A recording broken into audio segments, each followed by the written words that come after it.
இது Friday morning காலையில் எழுந்தோடனே பிஸியாக போயிட்டுருந்தது. ஃபஸ்ட்டு வேலையாக ஒரு காஃபி போட்டு குடிச்சிட்டு அதுக்கப்புறம் லஞ்சுக்கு எதுனா செய்யலாம் அப்படின்ட்டு ரெடி பண்ணிகிட்ருந்தேன். பார்த்தா பால் பொங்கி ஸ்டவ்வெல்லாம் வடிஞ்சிருந்தது.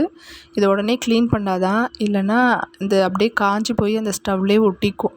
ஸோ க்ளீன் பண்ணிடலான்ட்டு க்ளீன் பண்ணிட்டேன்.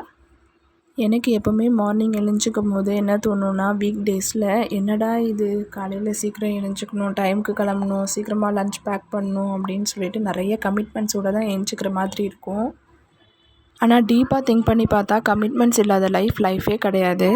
எனக்கு செகண்ட் டெலிவரி முடிஞ்சு ஒரு 3 இயர்ஸ் கேப் வீட்டிலே இருந்துட்டேன். அதுக்கப்புறம் இப்போ 1 இயராக தான் நான் ஜாப் போயிட்டுருக்கேன்.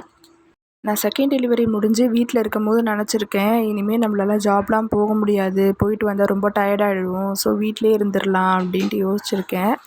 ஆனால் ஜாபுன்ட்டு நம்ம போகும்போது தான் யாரையும் டிபெண்ட் பண்ணாமல் நிறைய விஷயங்களை நம்மளால் தெரிஞ்சுக்க முடியுது.